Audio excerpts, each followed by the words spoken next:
Hello folks, welcome back. In this tutorial we're going to be looking at stencil and silhouette modes as another method for creating transparency. Now before we sort of go into this, it's probably worth you watching a couple of other tutorials I've posted on the site. I'd have a look at the blending modes tutorial and the track matte tutorial before you tackle this one, because there's some things in there that you probably need to know before trying the tasks that we're about to go through. Now, before we discuss sort of stencil and silhouette modes, it's probably worth talking about how they work in relationship, say, to other transparency modes like masks or track mattes. And to do that, I've got a couple of things on the timeline I'm going to use as a demonstration. So the layer I've got on the top is a simple piece of fractal noise, and the layer underneath it is a simple brown gradient. Now what I'm going to do is I'm going to go to the modes here on fractal noise. I'm going to go to multiply to mix it with the gradient underneath and darken it slightly. There we go, a nice sort of brown soupy colour. Now if I want to create some transparency and mix the layers together, obviously I've got masks as an option and track mattes.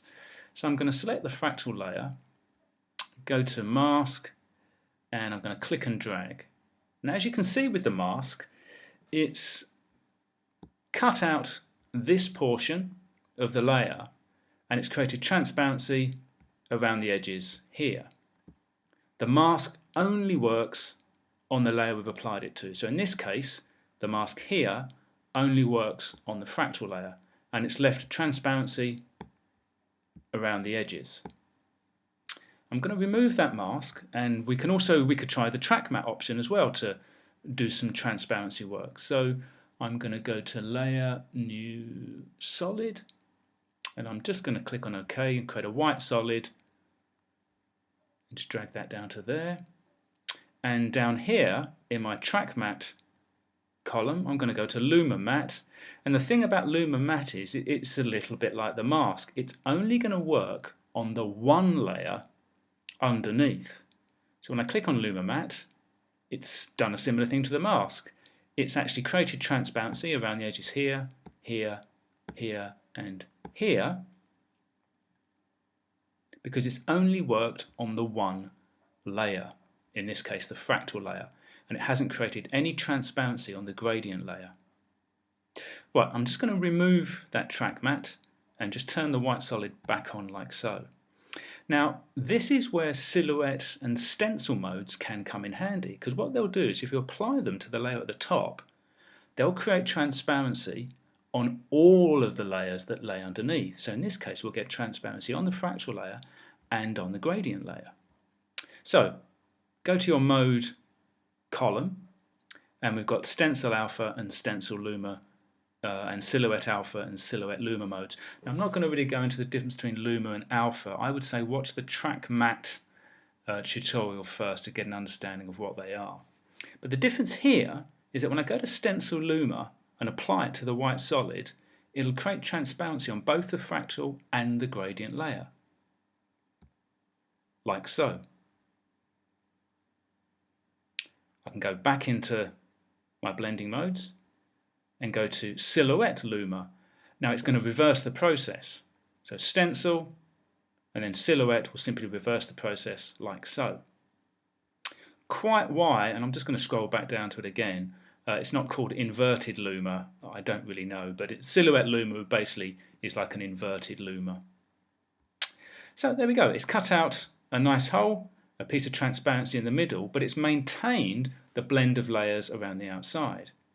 Now, you might start to think, and this is where you can come into some problems with using the stencil and silhouette modes, is that great, we've now got a bit of transparency in the middle here, let's put a background layer in there. But I'm afraid if you do, this will happen. I've got a piece of video here, I'm going to drag it down and put it underneath. It's transparent. And the reason it is that, again, let me just show you it one more time, the silhouette luma that we put on the top layer has applied that transparency to all of the layers underneath. So even if I do put a layer in there, you can see the layers there, it's got the handles around like so, you can see them here. But of course, the silhouette luma mode has made it transparent.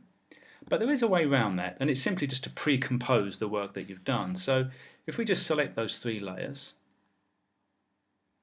go to Layer, Pre-compose, and I'm going to call this, well, Silhouette Luma actually, so let's go to get my spelling right, at Luma, click on OK, then go to the pre-comp.